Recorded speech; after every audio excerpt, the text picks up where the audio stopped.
Olá, eu sou Haroldo Martins. No Conversa Franca de hoje, um assunto de seu interesse. Estamos aqui para falar para você coisas de suma importância, coisas relevantes que vão abrir os seus olhos.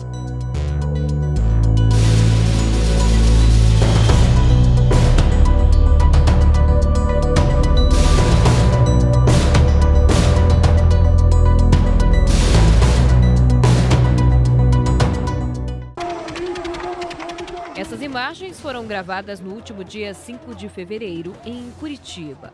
Observe, manifestantes protestam em frente a uma igreja e tentam invadi-la. Uma cena como essa causa muitos questionamentos. Afinal, por que as pessoas invadiram um templo cristão? O homem que você vê vestindo uma camiseta vermelha, como muitos outros, e que grita palavras de ordem dentro da igreja Nossa Senhora do Rosário dos Pretos de São Benedito, é o vereador de Curitiba, Renato Freitas, do PT, Partido dos Trabalhadores. Ele liderou a ocupação. Parece que mais um caso gravíssimo de intolerância religiosa, de uma invasão de uma igreja, um desrespeito com a Igreja Católica Brasileira. Dezenas de pessoas com bandeiras do PT e do PCB gritam palavras como racistas e fascistas antes e durante a invasão. E o ato não passou despercebido. Já o vereador petista diz que a missa já havia terminado e que entraram na igreja porque ela foi construída durante o regime de escravidão. O episódio traz à tona a discussão sobre um tema que há muito tempo mexe com a opinião pública e mundial. A palavra cristofobia começa a ganhar popularidade no mundo inteiro. Ela significa perseguição a praticantes de religiões cristãs, igrejas invadidas, depredações, cristãos humilhados. Em muitos países, forçados a renegar a própria fé. A cristofobia seria uma perseguição a praticantes de religiões cristãs, da mesma forma com que acontecem com muçulmanos e a islamofobia.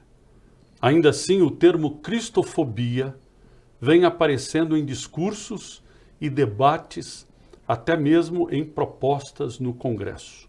Por isso, alguns deputados apresentaram propostas para ampliar a punição de crimes de vilipêndio religioso, protegendo a crença e de cultos religiosos. No programa de hoje, nós estaremos falando sobre este assunto, baseado naquilo que aconteceu na última semana, causado por um vereador do PT que invadiu, deputado Amaro, um culto religioso na igreja Senhora do Rosário, no Largo da Ordem, em Curitiba. Uma atitude descabida, uma atitude que foi recriminada por muitas pessoas e nós vimos aí, infelizmente, o Partido dos Trabalhadores fazendo uma nota e falando apenas nada sobre o assunto, desfocando todo o assunto desse crime, porque isso é um crime e está na nossa Constituição Federal. Entende-se por vilipêndio religioso a ação de escarnecer de alguém publicamente por motivo de crença ou função religiosa, impedir ou perturbar cerimônia ou prática de culto religioso, vilipendiar publicamente ato ou objeto de culto religioso. Foi exatamente o que eles fizeram. Eles interromperam a missa, que é um culto religioso. Eles utilizaram palavras de ordem em que perturbavam o local. Eu estava ouvindo um historiador falar, e esta igreja, que é a Igreja Senhora do Rosário, é exatamente a igreja que, anos passados, era a igreja que era ocupada pelos negros, quando havia aquela separação entre negros e brancos. Ela então, é conhecida como a Igreja dos Negros. Pois né? é. Então, o interessante é isso, é que eles fizeram exatamente a marcação do terreno de ir protestar naquela igreja. A razão pela qual fizeram isso, fizeram para chamar a atenção, fizeram para perturbar. Por quê?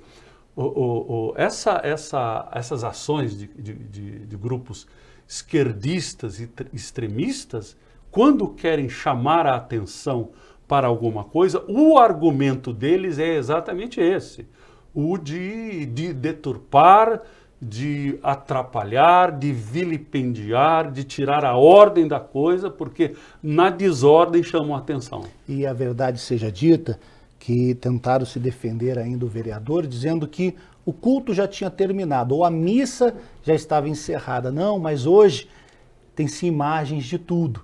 As imagens de dentro da igreja mostram o padre dizendo o seguinte: nós nunca fomos atrapalhados num culto ou numa missa, nós nunca sofremos esse tipo de coisa. Então ele encerrou a atividade antes da hora, as pessoas saíram e eles entraram. Eles forçaram a porta, eles entraram, tinha pessoas ali dentro ainda. Então eles acabaram com a missa, eles interromperam, infringindo assim a lei.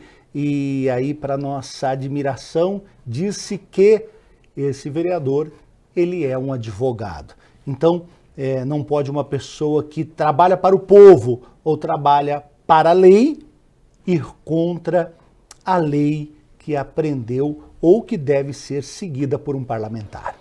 Eu não sabia dessa informação do vereador ser advogado. Agora, se ele realmente é advogado e não apenas um bacharel de direito, se ele for advogado e tiver registro da OAB, ele vai ser também denunciado. E se não foi ainda, eu vou fazer questão de denunciá-lo ao Conselho de Ética da OAB, porque pode ter também a sua licença, se for advogado, cassada. E além do mais, ele sofre o perigo, o risco de ter o seu mandato cassado no Conselho de Ética da Câmara Municipal de Curitiba. Ao seu ver, seria justo? Sim, muito justo. Isso foi impetrado, inclusive, por alguns vereadores, e nós, enquanto Assembleia Legislativa do Estado do Paraná, nós mandamos requerimento, assinamos juntamente com uma bancada para que sejam tomadas essas atitudes pelo presidente da casa. Isso foi endereçado ao presidente da Câmara dos Vereadores para que atitudes enérgicas sejam ali feitas, porque nós já tínhamos orientado da primeira vez que isso aconteceu. Esse vereador, deputado Haroldo, ele já teve alguns problemas em Curitiba. Alguns problemas ficamos sabendo inclusive da região metropolitana. E ele sempre em voga, em questão, com polêmicas e muitas vezes para ter mais seguidores na sua rede social. Inclusive, falando em rede social, você que está nos assistindo, você pode seguir as nossas redes sociais que aparece aí, Haroldo Martins Oficial, Alexandre Amaro no Instagram. Acompanhe o nosso trabalho, porque o nosso trabalho é defender a família e lutar contra coisas erradas como esta, que nós temos visto e infelizmente bateu a nossa porta aqui em Curitiba. Inclusive, no nosso Instagram, você pode fazer perguntas que nós estaremos dentro da possibilidade, eventualmente respondendo a estas perguntas. Existe cristofobia no Brasil? Lamentavelmente, nós constatamos que, às vezes, no meio da sociedade, em alguns setores da sociedade, do meio político e até de alguns setores da mídia, existe sim uma tentativa e às vezes até mesmo uma conduta, uma atitude praticando a cristofobia. O Brasil é um dos países do mundo em que mais há liberdade religiosa, não só nos textos de lei da Constituição, mas na prática social do dia a dia. O Brasil é considerado, inclusive, o melhor exemplo de liberdade religiosa do mundo, até melhor do que os Estados Unidos. Mas essa prática parece-me que está mudando um pouco. Nós estamos notando o surgimento, às vezes, em alguns setores, até mesmo de políticos, da prática legislativa, de praticar o que se chama, por um filósofo francês, de violência simbólica. Bom, eu recebi aqui no meu WhatsApp, uma pessoa que está nos acompanhando pela CNT e também tem pessoas acompanhando-nos pelas redes sociais, uma pergunta, e eu gostaria de fazê-la ao deputado. Por que um cristão não pode ser de esquerda? O que o senhor me diz disso, deputado? Boa pergunta. A esquerda, politicamente falando, são pessoas voltadas para aquilo que se conhece da mentalidade socialista, marxista, leninista, que na França a questão de direita e esquerda começou muito tempo atrás, que eram contra os burgueses, voltado para as opiniões de Didier e outros. Eles eram voltados para a classe trabalhadora, a classe do proletariado, e era a favor de uma divisão mais equalitária da renda. Quanto a isso, nós não somos absolutamente contra. A nossa atuação parlamentar também é assim. Mas o esquerdismo, que isso que muitas pessoas não percebem, o porquê que o cristão e o esquerdismo não combinam, porque dentro das filosofias de Didier, de Marx, de Lenin, de Engels, não há Deus, não há lugar para a fé. A família não é enaltecida como centro da sociedade. Não deve haver o amor e o laço que une a família, e que é uma coisa muito forte entre nós brasileiros, como todos os países latinos, como espanhóis, franceses, italianos.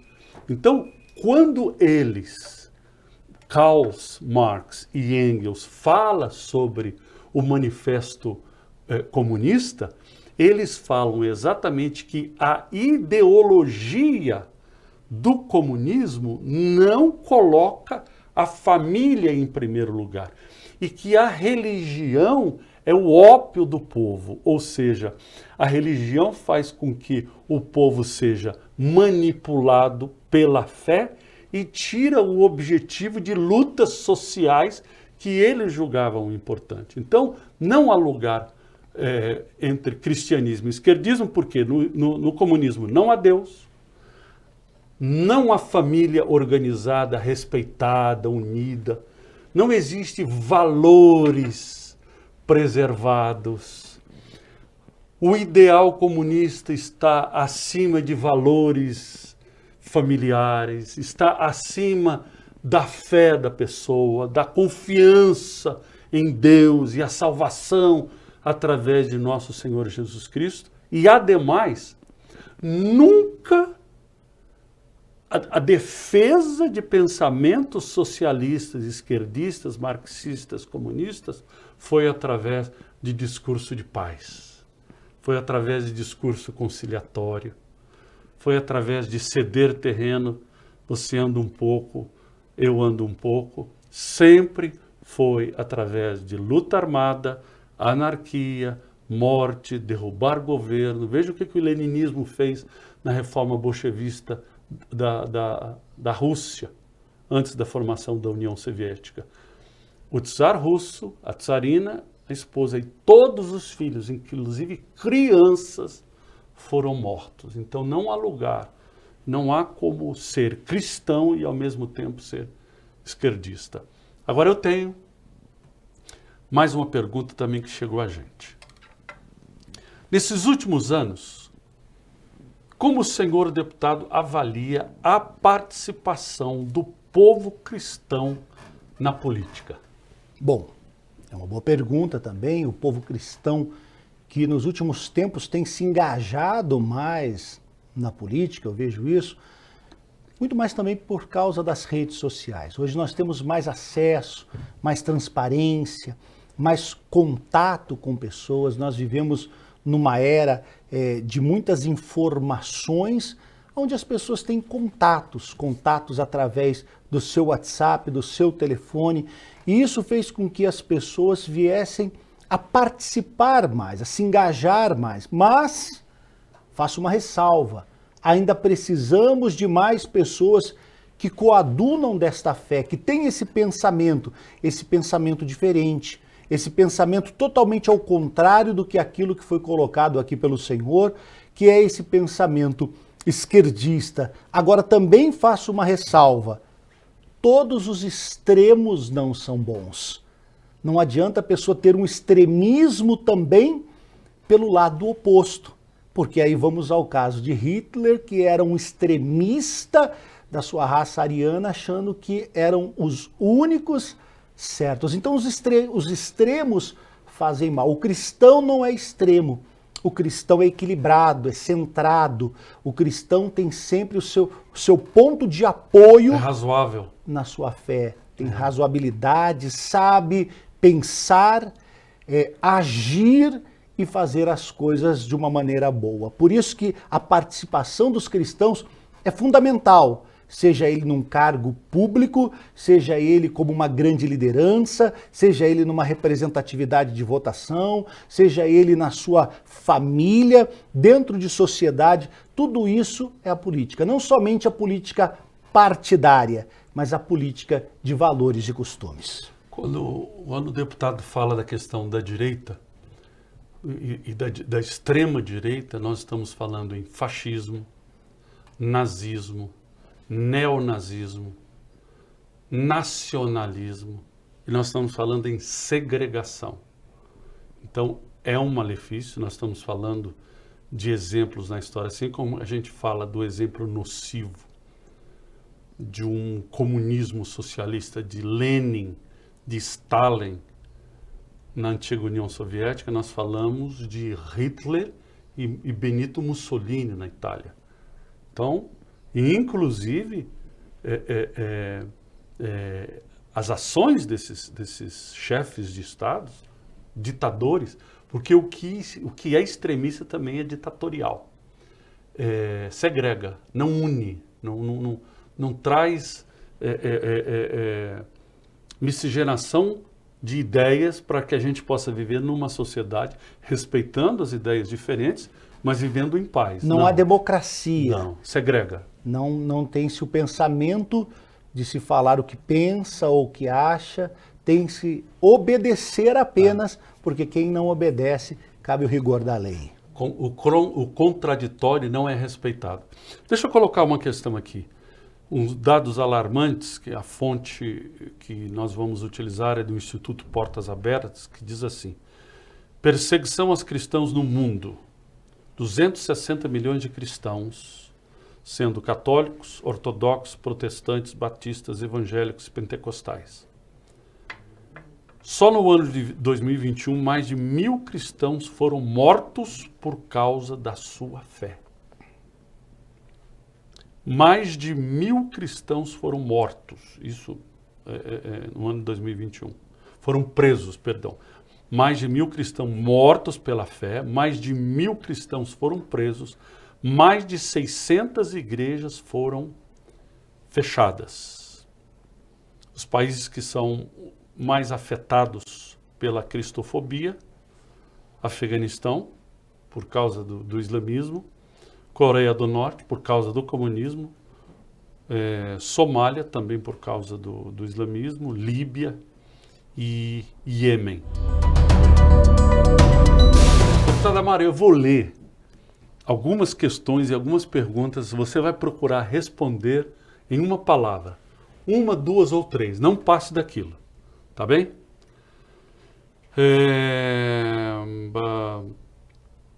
Antônio, tem uma pergunta e dúvida em relação à vacina para as crianças que está gerando muita polêmica. Em relação às crianças que os pais não querem vaciná-las, alguns estão falando que vão ter que pedir cartão comprovante de vacinação para poder entrar nas escolas. Caso não tenham, estão querendo punir os pais. Essa é a minha pergunta. Até porque temos 5 crianças na família. Qual é a sua opinião sobre este assunto? Até 3 palavras.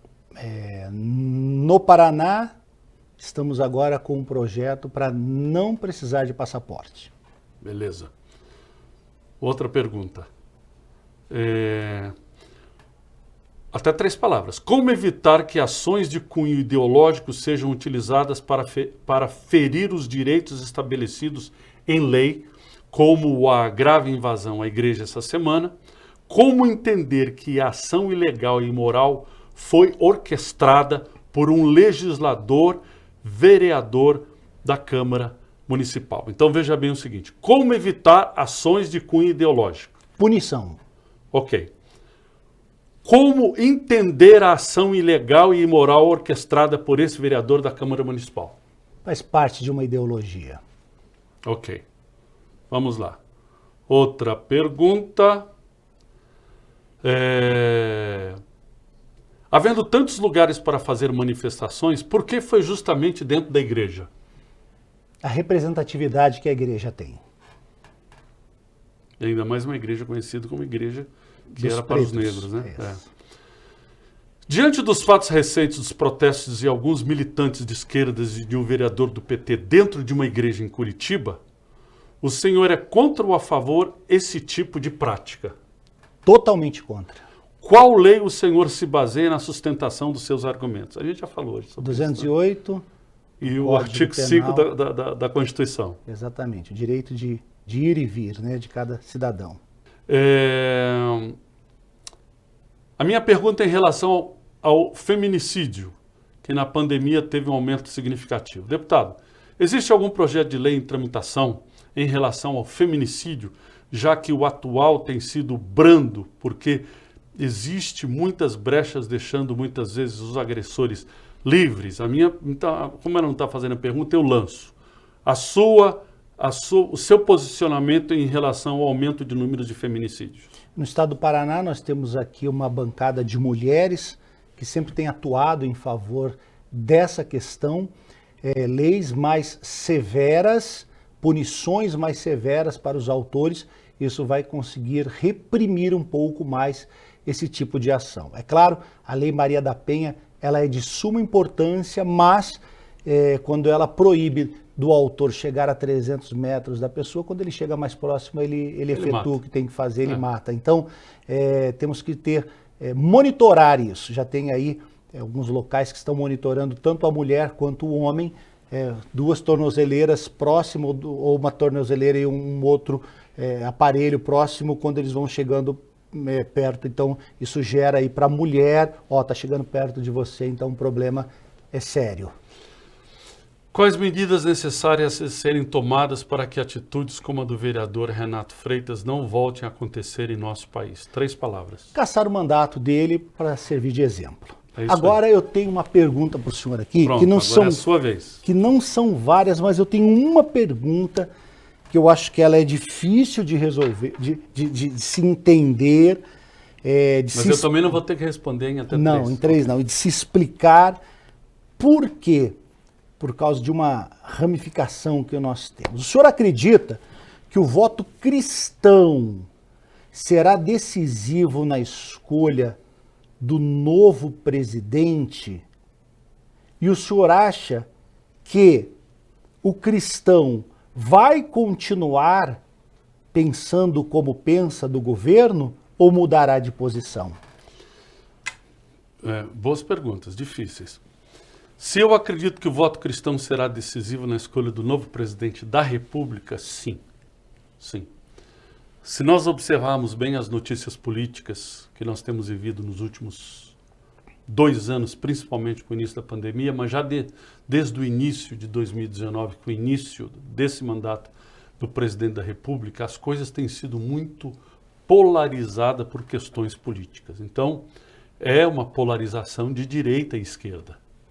É uma polarização que não necessariamente dentro do esquerdismo e o direitismo brasileiro nós vemos em todo os extremismos. Não diria isso, até mesmo porque existe a versão brasileira do esquerdismo, não por isso seja menos pior do que os outros, como também o direitismo.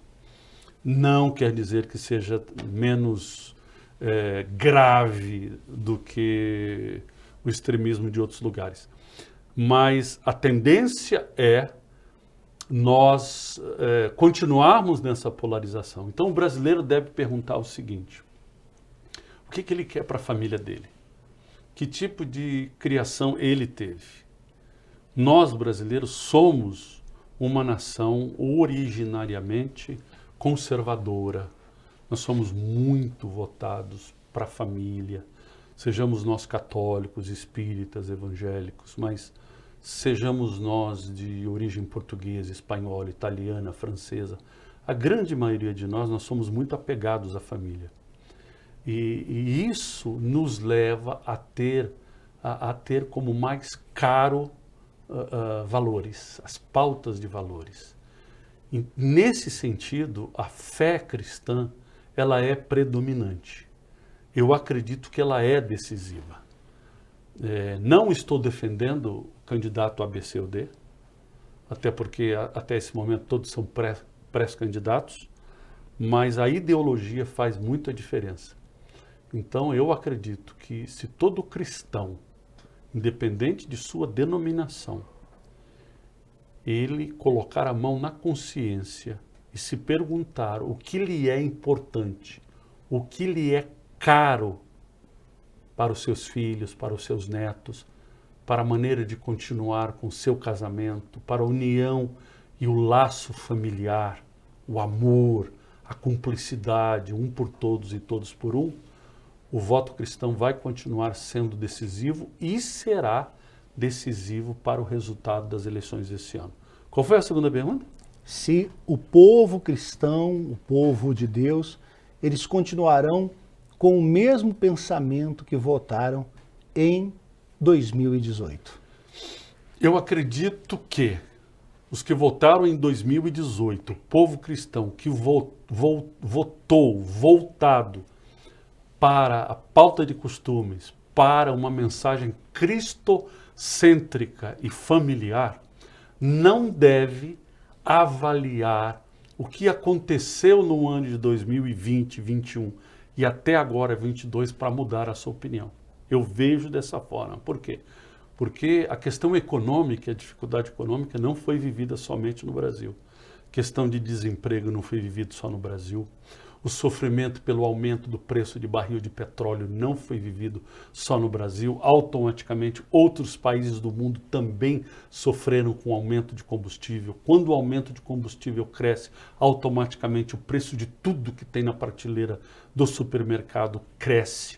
E isso não deve ser um ponto de avaliação que leve o voto conservador da família cristã de mudar de lado por questões econômicas. O Brasil se recupera economicamente falando muito rápido e todos os países do mundo sofreram com a questão do aumento do petróleo, desemprego, desaceleração econômica por causa da pandemia que não foi planejada. Então o voto continua sendo ideológico. Continua. E eu acredito que isso é muito importante. Ele tem que ser movido, ele tem que ser racional, mas ele tem que ser movido por aquilo que se crê. Tem que ser movido por aquilo que lhe é importante, porque ao fim de tudo, nós podemos vencer todas as dificuldades com a união, com a família e com Deus. E é importante você deixar nas nossas redes sociais também a sua resposta dessas perguntas que aqui são colocadas. O que você pensa, o que você acha? Está aí o nosso Instagram, siga, compartilhe, dê o seu like, segue a gente, Haroldo Martins Oficial, Alexandre Amaro, somos pessoas que temos lutado por bons valores e costumes. Eu gostaria de lembrar que amanhã, um dia muito especial, domingo, para que você tenha um encontro com Deus e com a verdadeira felicidade.